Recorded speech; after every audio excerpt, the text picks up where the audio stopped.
Pronto, então, boa noite. Estamos ao vivo para o Instagram, Facebook e YouTube. Hoje com o tema de colorimetria na nossa maratona de lives, né? Para cabeleireiras, para cabeleireiros, pessoas que se interessam em conhecer a área da beleza, a área de cabeleireira. E hoje vamos estar falando sobre a matemática das cores, né? E aí, sem mais delongas, vamos começar, que hoje a conversa é direta e reta. Ontem eu já deixei aqui um spoiler, né? É assim que fala? Spoiler? É. Deixei um spoiler com a seguinte frase. Não é possível abrir luminosidade na profundidade. O que significa isso? Que história é essa? Então, vamos lá. Algumas coisas que nós temos que considerar. O áudio tá bom? Eu tô indo pro YouTube agora ver. No Instagram tava. Gabi, o áudio tá bom, meu amor? Tá bom o áudio? Tá bom aí o vídeo? Tá tudo bem? Conexão?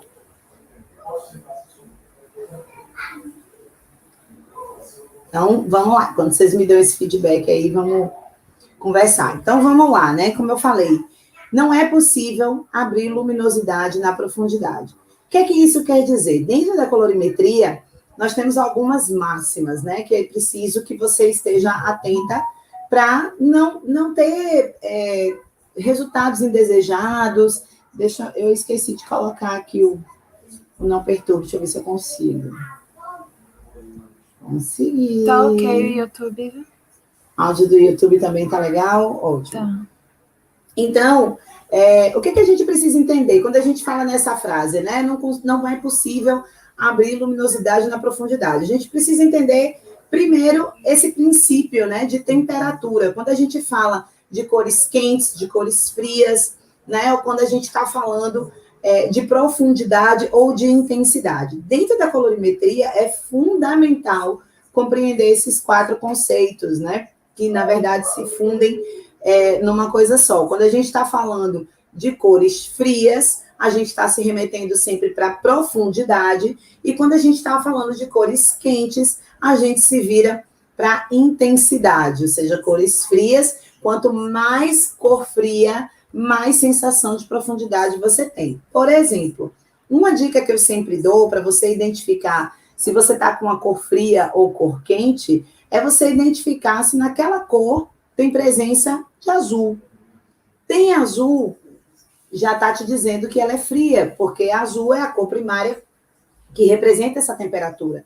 Então, toda vez que você tem azul naquela mistura, você já está diante de uma cor fria. Então, imagine a situação em que você está, por exemplo, na frente do mar, e você, no raso, você tem ali aquela sensação de luminosidade ainda, você consegue ver seu pé, e à medida que você vai ganhando profundidade, o que é que vai acontecendo? Você vai perdendo essa visão, né? Vai ficando tudo muito mais escuro, tudo mais profundo.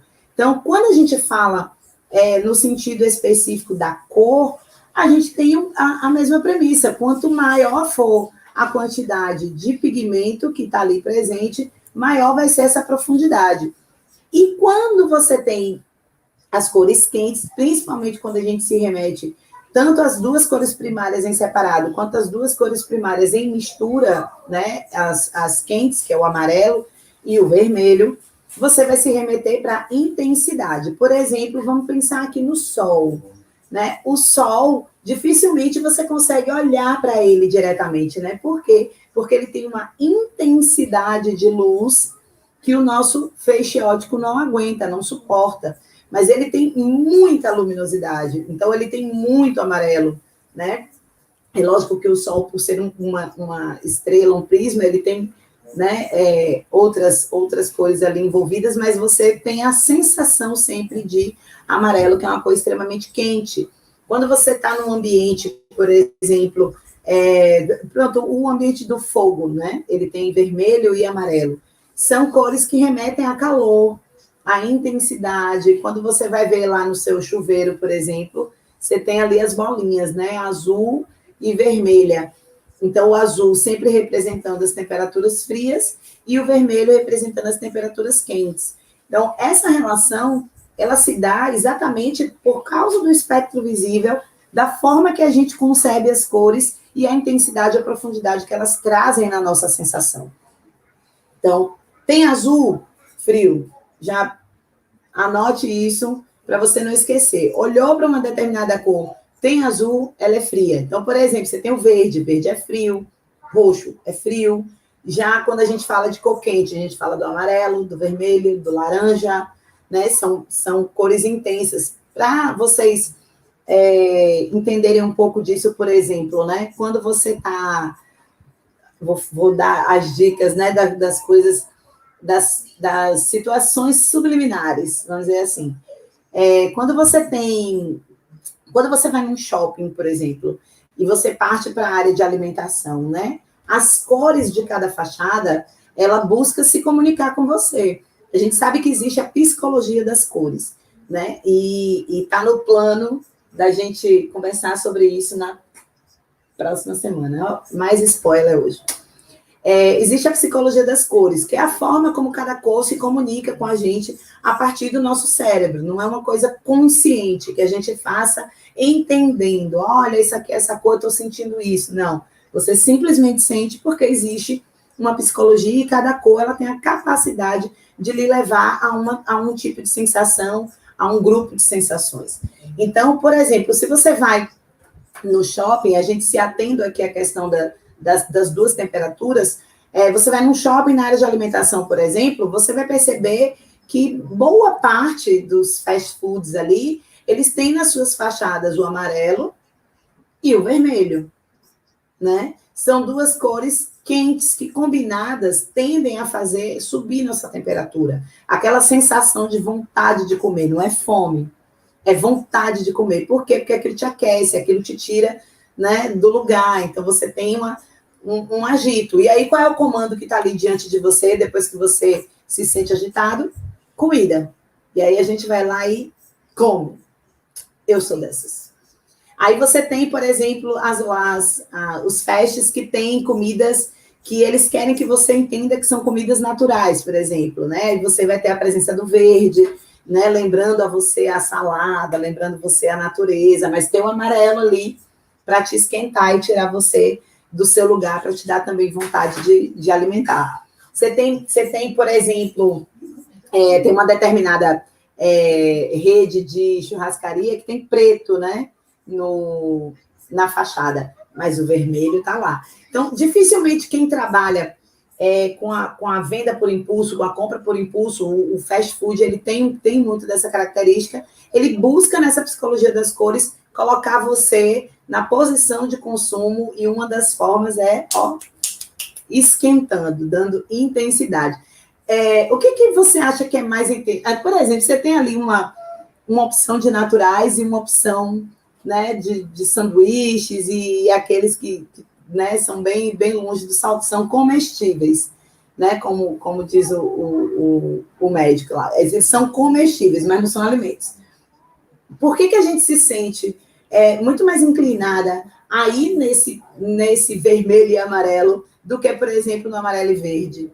Né? Porque essa combinação de vermelho e amarelo vai trazer muito mais intensidade e ela vai mexer muito mais com a gente.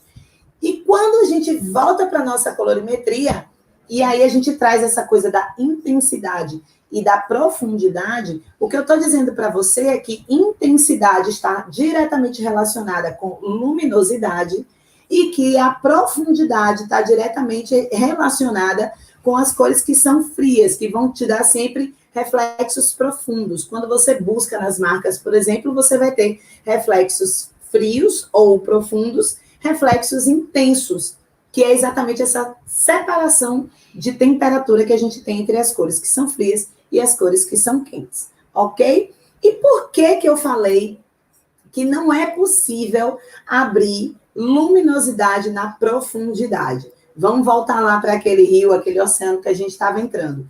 Quando você está no início, na beira, você ainda consegue trazer uma luminosidade ali. Mas imagine você lá já bem no profundo, e você acende uma lanterninha lá dentro no seu pé, lá embaixo, bem no profundo. Você vai conseguir remeter uma luminosidade para aquele ambiente? Não. Você pode dar uma luminosidade, você pode dar um ponto de luz ali, onde você acendeu, mas você não consegue revelar uma luminosidade, né? Por exemplo, quem já viu, quem gosta de filme ou documentário com submarino e tal, você vê que todo a identificação do submarino é por aqueles pontinhos de luz, porque ele está ali no profundo, então ele não vai ser visto, não é possível gerar uma luminosidade tão grande. Então, eles se guiam, né, por radares, se guiam por equipamentos, né, de alta frequência, enfim, mas não tem visibilidade, eles não conseguem ter uma visibilidade porque não é possível, pelo princípio, e é física, não sou eu que estou dizendo, você não consegue gerar uma luminosidade nesse ambiente de tanta profundidade. E aí, quando você pensa no cabelo, o que é que eu estou dizendo? O que é que muita gente fala sobre essa frase? É a boa e velha e conhecida, tinta não clareia a tinta. Por quê? Porque você já tem uma profundidade ali, você já tem algo ali aplicado, pigmento aplicado, e quando você tenta revelar luminosidade com a cor cosmética, você não consegue exatamente por esse princípio, porque já existe uma profundidade ali, não tem como você revelar uma luminosidade. Muita gente fala tinta, eu não gosto de falar tinta, eu gosto sempre de falar coloração. É tinta, no fim das contas é tudo tinta, mas existe uma questão de você utilizar uma linguagem profissional, né? Então, deixa o tinta para o pintor, que bota tinta na parede, né? O pintor de autos, que bota a tinta lá no carro, e você, profissional cabeleireira, trata isso como coloração. Observe que nas caixas de produto que a gente compra, vem lá escrito coloração, né? Então, exatamente para trazer para a nossa profissão, para o nosso segmento, uma linguagem própria, assim como você tem a linguagem própria dos advogados, a linguagem própria dos médicos, a linguagem própria em todos os setores profissionais, ela pode acontecer, e na nossa não é diferente. Então, eu não gosto de falar tinta, por isso, eu gosto de falar coloração, é mais profissional, soa até mais bonito, né? Deixa essa linguagem mais informal, deixa ela para a sua cliente, porque ela é a leiga, ela pode falar como ela quiser, ela pode dizer que vai tingir o cabelo, pintar o cabelo, jogar tinta como ela quiser. Você que é profissional, ou que vai se tornar uma profissional cabeleireira, use sempre a palavra colorir, coloração, né? Nada de jogar, que a gente não joga nada, a gente aplica, né? Então, a nossa linguagem diz muito da profissional que a gente é também. Ok? Entendi dessa parte? E aí também, no spoiler de ontem, eu deixei uma outra frase, que foi a seguinte. Tudo bem, gente? Vocês querem perguntar? Oi, linda! Oi, primo! A galerinha aí que chegou, né? Vamos lá. A segunda frase que eu deixei ontem, né, de spoiler aqui para a gente conversar hoje. Nem sempre a cor desejada vai ser a cor aplicada. Eita, como assim? O que acontece? Vou dar um exemplo que é muito clássico e que eu tenho certeza que vai facilitar muito o entendimento do que a gente está falando aqui. Queria água, alguém me dê água. Vai deixar nosso entendimento bem fácil. Imagine que sua cliente chega no seu salão ou no seu atendimento em domicílio, enfim, e ela quer ela quer sair do 5 em direção ao 7, ok? O que vai acontecer? Você vai pegar a caixinha do 7, vai fazer a aplicação junto com o oxidante adequado para esses 2 níveis de mudança de tom, vai fazer sua aplicação. No final, o que vai acontecer? Você está aplicando uma base, uma cor base, que é o 7.0. Essa cor base vai revelar o seu fundo de clareamento, porque você vai oxidar do 5 em direção ao 7. No 7, você tem um fundo de clareamento, que qual é? Quem está aí sabe isso? Eita, deixa eu ver.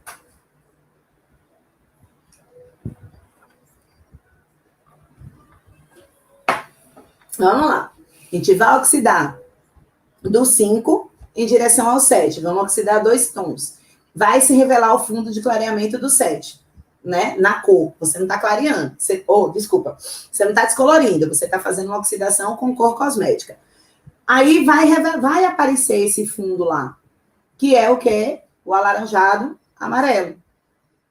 E quando você aplicar a cor, que também vai revelar o mesmo fundo, ela também vai oxidar para alaranjado amarelo, no final das contas, essa revelação de fundo da cor base que você está aplicando, ela vai se revelar como se fosse uma nuance.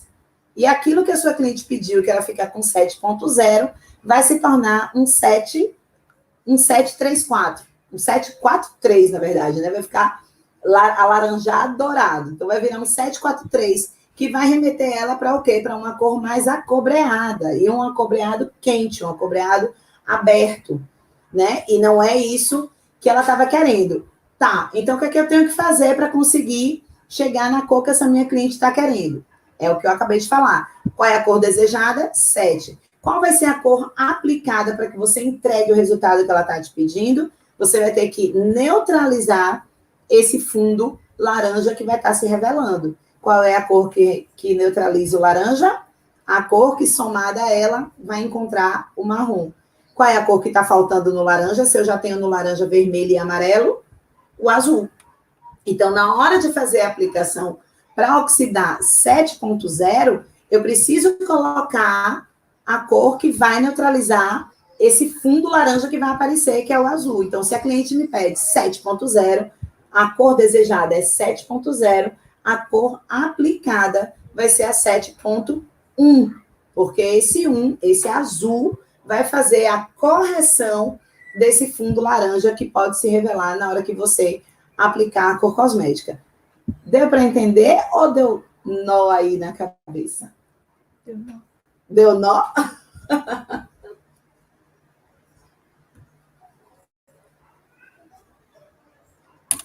Então, vamos voltar nisso. Vamos lá, devagar. Toda vez que você fizer a aplicação de uma cor cosmética, essa cor cosmética vai gerar uma oxidação e vai mudar o tom do cabelo. Eu vou ficar nesse exemplo, porque esse exemplo é bem fácil de compreender. E vamos devagarzinho que vai dar certo. Sua cliente está no 5 e ela quer ir para o 7. Então, ela está num fundo de clareamento que é vermelho e ela quer ir para o 7, que é um fundo de clareamento laranja. Você vai fazer a aplicação da cor cosmética que ela solicitou. O fundo de clareamento para onde você está indo, porque não importa o fundo de clareamento que você está, importa para onde você está indo quando você está fazendo uma aplicação, né, de coloração diretamente para poder fazer a mudança de cor. Então, não importa se ela está no vermelho, você quer oxidar 2 tons, isso é possível, porque ela está no vermelho, você vai oxidar 2 tons, que vai para o alaranjado, não tem problema ter resquício de vermelho aí, então você faz uma aplicação direta. Só que o que acontece? Quando você faz uma aplicação de base, de cor base, que é quando ela está assim, 0.0, toda vez que você encontrou uma cor, por exemplo, tem caixinhas que colocam só um número, por exemplo, bota lá 7 e não põe mais nada. Aquilo é uma cor base, né? Ou então tem lá 7.0, é uma cor base, significa dizer sempre que depois do ponto, vírgula, traço ou barra, vem a nuance que está sendo trabalhada. Se ali está dizendo 0, é porque não tem nuance nenhuma. Então, está com aquela cor base, que é aquela cor que copia a altura de tom natural dos cabelos. Então, se a sua cliente está no 5, ela está num fundo de clareamento vermelho e ela quer ir para um fundo de clareamento laranja. Você pode fazer essa aplicação diretamente? Pode. Qual é a conta que você precisa fazer? A conta que você precisa fazer é que a cor cosmética que você está aplicando, ela vai gerar oxidação para um determinado fundo de clareamento, que é o mesmo fundo de clareamento que você vai alcançar, porque é a cor que a sua cliente pediu. Então, eu vou colocar o produto no cabelo, esse produto vai oxidar as melaninas do cabelo, vai tirar a parte do vermelho que está ali, vai trazer esse cabelo para um fundo alaranjado, e a cor cosmética que eu aplico também tem esse mesmo fundo, porque ela precisa trazer a cor que a cliente está pedindo. Por que a cor cosmética tem esse mesmo fundo? Considere se você estivesse fazendo uma cobertura de brancos, né? Quando você está fazendo a cobertura de branco, você precisa aplicar naquele cabelo o fundo necessário para revelar o tom que você está buscando. Então, por isso a cosmética vem com essa possibilidade de revelar o fundo. Só que quando você tiver no fundo 7, que é alaranjado, e você está aplicando uma cor cosmética que também traz um alaranjado, o que vai acontecer é uma revelação de nuance. Você vai estar no 7, mas esse alaranjado, ele vai se revelar como se fosse um reflexo, e um reflexo quente, né? Que é um reflexo laranja, é um reflexo que vai ter intensidade. Se isso for desejado, por exemplo, quando a pessoa vai fazer uma coloração desse tipo sozinha, ou se a pessoa que vai aplicar não é tão perita na questão da colorimetria, ela vai pegar aquela coloração que está na caixinha, aplicar no cabelo e o que sair, saiu, né? É comum você ouvir, por exemplo, no fim de uma coloração, a cabeleireira olha para a cliente e faz assim, mas essa cor ficou linda no seu cabelo. Como se cada cabelo revelasse uma cor diferente. Pode fazer isso, mas se for o seu desejo. Se não for o seu desejo, foi acidente. Foi, né? Você aplicou sem nenhuma perícia, sem nenhuma matemática do resultado que você queria. Você aplicou e ficou lá esperando para ver o que ia dar. Profissionais não fazem isso. Profissionais sabem o que estão fazendo. Então, se a cliente está me pedindo 7, eu preciso entregar a coloração 7. Preciso entregar para ela um loiro médio, sem nuance nenhuma. Ou melhor, com uma nuance natural, com uma cor natural, sem um reflexo diferenciado. Então, na hora que eu vou fazer isso, se eu sei que a cor cosmética que eu estou aplicando, ela traz um fundo de clareamento que vai ser somado ao fundo de clareamento natural do cabelo que eu acabei de oxidar, eu preciso neutralizar esse fundo para ele não se revelar como nuance. E a única forma que eu tenho de neutralizar esse fundo para que ele não se revele como uma nuance é colocando uma nuance que neutraliza essa cor do fundo. E a cor que neutraliza o laranja é o azul. Ok? O mate também pode fazer isso? Pode, né? Muita gente pergunta, porque ele tem presença de azul. Mas o azul faz isso de forma mais perfeita, né? Que é ali o reflexo cinza. Você vai ver escrito na caixinha, por exemplo, 7.1, e ele vai entregar um loiro médio natural, sem reflexos. Ah, Pro, não, mas a minha cliente disse que ela quer um loiro médio acinzentado mesmo. Então, o que é que eu preciso fazer nessa hora? Eu preciso ter mais um percentual de azul naquela coloração. E aí vai aparecer, por exemplo, o reflexo 11. Você pode estar ali aplicando o 7.11, porque você vai ter o primeiro percentual de nuance que vai neutralizar aquele laranja para ele não se revelar, e esse segundo 11, essa segunda quantidade a mais de 1 que você coloca, vai revelar a nuance cinza. Então, se você quer um 7.1, que é um louro médio acinzentado, você não vai trabalhar com 7.1 na sua caixinha, você vai ter que trabalhar com 7.11. Ou colocar um pigmento, colocar um corretor, colocar pelo menos 1 centímetro ali de azul, para você conseguir revelar um acinzentado mais perfeito no cabelo da sua cliente. Fora isso, vai dar o fundo de clareamento. E isso acontece, gente, em qualquer situação. Pode ser numa finalização de mechas, né? Por exemplo, por que tem muita gente que na hora de matizar gera chumbamento no cabelo? Porque não faz essa conta, porque você tem um fundo de clareamento. Imagine que você está numa altura de tom 9, que já é um loiro claríssimo. Ainda tem amarelo ali. Aí, na hora de matizar, você vai e coloca o roxo diretamente nesse cabelo, uma máscara roxa, sem uma preparação. O que é que pode acontecer aí? O roxo é um neutralizador do amarelo? Sim, ok. Mas se você aplica diretamente num fundo de clareamento, você corre o risco de que esse pigmento azul, presente nesse roxo, gere algum tipo de aderência nesse amarelo. E o resultado vai ser o quê? Azul e amarelo. Verde. Verde. Chumbado. Né? Existem as máscaras mais utilizadas, né? É a preta, que é feita com pigmento azul, a azul mesmo, e a roxa. Então, tem que ter sempre muito cuidado nessas aplicações, né? Destreza na hora do enluvamento para fazer a matização, para você não sofrer com esse tipo de chumbamento. Mas tudo isso vai se encontrar numa única coisa, que é você estar atenta que essas cores elas podem ser somadas e que você tem que observar qual é a cor que está no fundo de clareamento, qual é a cor que está no fundo da cor cosmética que você está aplicando ou da matização que você está aplicando. Se você tiver atenção a essa matemática, a essa conta, você vai conseguir fazer sem nenhum problema. Mas se você não tiver atenta a isso, ou se você não tiver esse conhecimento matemático para fazer essa conta das cores, com essas numerações que vêm nas caixas e tudo, aí é sorte. Vai aplicar, botar as mãos para cima e esperar para ver o que é que vai revelar lá no cabelo da cliente. No final, vai dizer para ela assim, né? Ah, olha, ficou lindo no seu cabelo. Nem sabe que cor foi aquela que foi revelada. E o que é pior, se a cliente volta para você, como é que você repete uma cor que você revelou por acidente? A gente volta e fala, eu amei aquela cor que você fez para mim, vamos fazer de novo. E agora? Você revelou a cor por acidente. Como é que vai repetir o acidente? Tem que saber o que está fazendo, né, gente? Então, faça as contas. Por isso que, voltando lá para o início da nossa frase, né? Nem sempre a cor desejada vai ser a cor aplicada, porque você vai fazer a matemática das cores, você vai fazer a soma das bases, dos fundos de clareamento, das nuances, ver nuances que são combinadas ou nuances que são reveladas, né, dependendo do fundo de clareamento, para que você entregue um trabalho de excelência, para que você faça aquilo que a sua cliente está pedindo. Nada de contar com a sorte, não é isso? Então, respondidas as duas perguntas de ontem, a primeira não é uma pergunta, é uma frase, né? Não é possível abrir luminosidade na profundidade, e isso a gente já está bem revelado aqui, que é a coloração não vai clarear a coloração, ou como se diz por aí numa linguagem mais informal, tinta não clareia a tinta.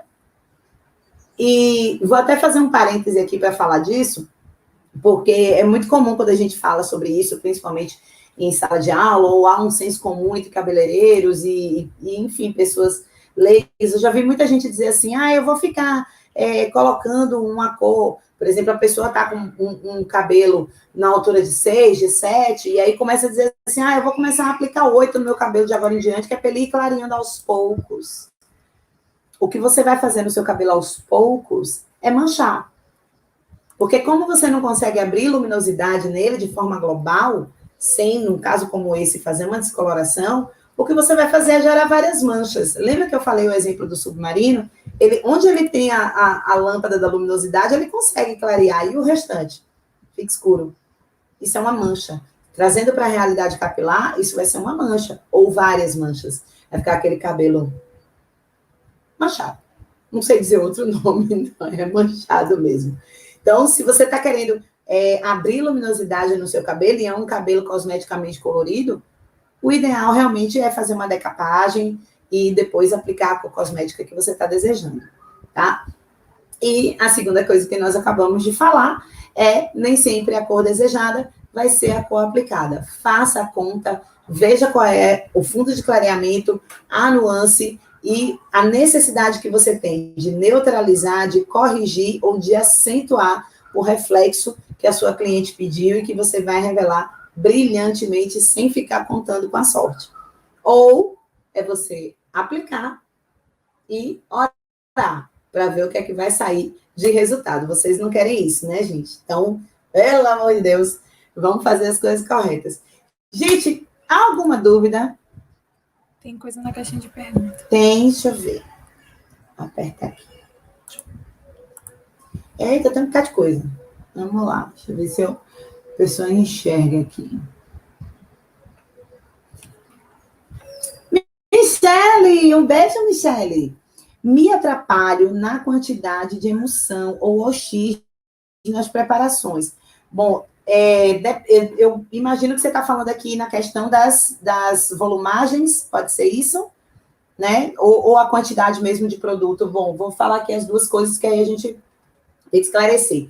Se estiver falando de volumagem, a gente tem que seguir sempre a premissa daquilo que a gente vai fazer. Se você vai fazer uma coloração simples, vai oxidar ali até 2, 3 tons, você utilizar o oxidante de 20 volumes. Mais do que isso, utilizar o de 30. Mas hoje é muito comum que a própria indústria já coloque lá na caixinha qual é o oxidante que ela utiliza para cada tipo de trabalho. Então, vale a pena você dar uma olhada ali, ver o que aquela indústria que você decidiu utilizar está te recomendando, para você utilizar, né, consoante ali com que aquele produto foi preparado. Vocês sabem que eu sou muito a favor, né, nessas situações de mistura e tal, seguir aquilo que a indústria pede, né, para que você não tenha nenhum tipo de problema, até porque, é como eu sempre falo, cosmetólogos, farmacêuticos, químicos, né, fazem essas preparações pensando na forma como você vai utilizar. Então, toda aquela recomendação que vem ali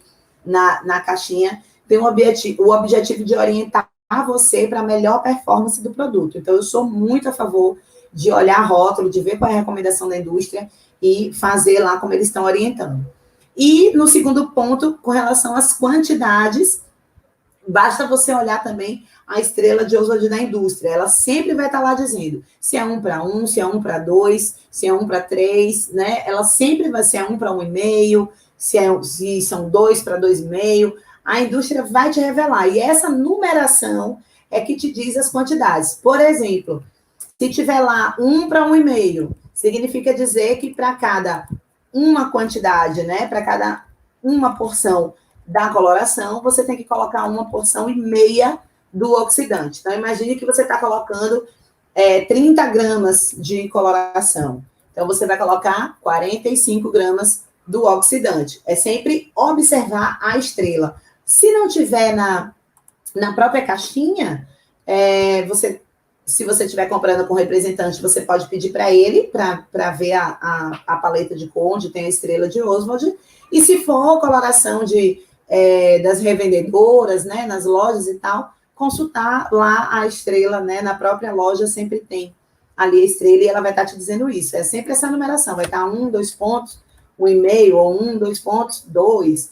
É isso daí que diz para você as quantidades que você tem que utilizar nas preparações.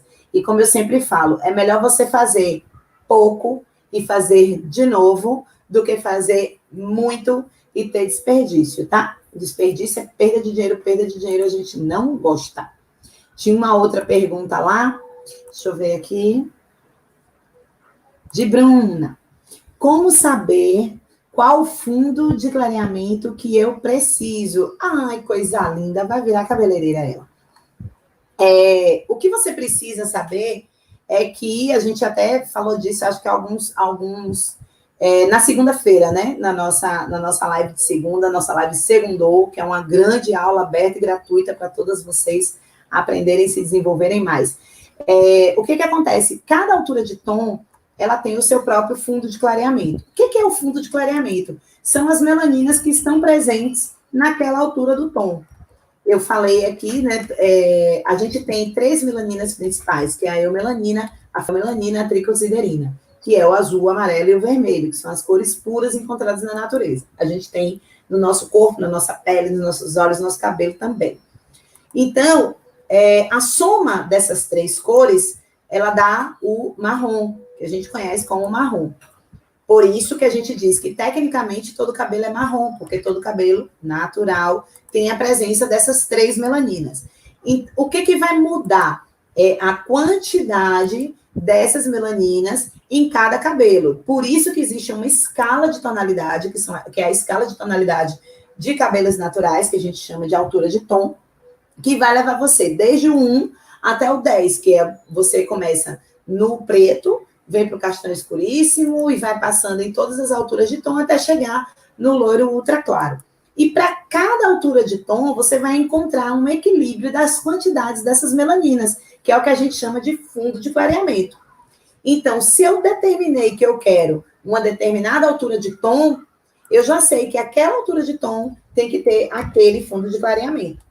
Então, eu preciso saber, por exemplo, dando o exemplo aí, vamos pensar em fazer um loiro dourado, um dourado perfeito, vai estar em que altura de tom? No 8, né, que é onde você tem a maior quantidade de amarelo. Então, se eu sei que eu preciso revelar um dourado e eu quero bastante amarelo nesse meu dourado, eu vou para o fundo de clareamento, onde eu sei que eu só tenho presença de amarelo, né? E assim, sucessivamente, você vai construindo sua percepção, né, da cor que você quer revelar. Respondido? Sim. Michele também deu um legalzinho ali para mim. Ok, gente, temos mais perguntas? Não temos? Como é que fecha? Fechei. Tem pergunta aí no YouTube? Não. A gente acaba privilegiando quem está aqui, né, no Instagram, que vai falando, é mais fácil da gente ver. Então, gente, por hoje é só. Quero continuar convidando você para estar participando com a gente amanhã nessa nossa maratona. Essa maratona é para você que já é cabeleireira, que já é cabeleireiro, mas principalmente para você que está conhecendo o universo da beleza e quer descobrir a profissão de cabeleireira como uma profissão para a sua vida. Né? Então, a gente está aqui mostrando esse mercado, trazendo conteúdos e aprendizados para que você já possa planejar essa sua virada de chave em 2021. Então, até amanhã, 20 horas. Amanhã a gente está falando sobre cortes. Vou falar sobre ângulos e linhas na prática, com a ajuda aqui da minha cabecinha de boneca. Eu vou mostrar para vocês esses ângulos e linhas na prática. E uma coisa que eu posso dizer para vocês já, como fala, spoiler, né? Se é que a gente pode dizer assim, uma coisa para você se perguntar. Por que as pessoas não têm medo de cortar o cabelo em qualquer lugar, sendo o corte um serviço tão definitivo? Já pensaram nisso? Muita gente escolhe muito onde fazer o loiro, escolhe muito onde fazer o tratamento, mas na hora do corte tenta economizar, na hora do corte tenta, né, dar jeitinho, quer cortar sozinha, reclama sempre, é muito comum você ver as pessoas reclamando de preço de corte, e eu fico me perguntando, mas gente, se o loiro não der certo, como diz o povo, a gente mete tinta lá e tá resolvido. Se o tratamento não ficar bom, se a escova não ficar boa, a gente mete água lá e tá resolvido. Mas e o corte, gente? Cortou, acabou. Pensem sobre isso aí até amanhã, tá bom, gente? E amanhã a gente conversa sobre corte, ângulos, linhas, e eu vou falar mais sobre isso. Um beijo para vocês, boa noite e até amanhã, se Deus quiser. Tchau!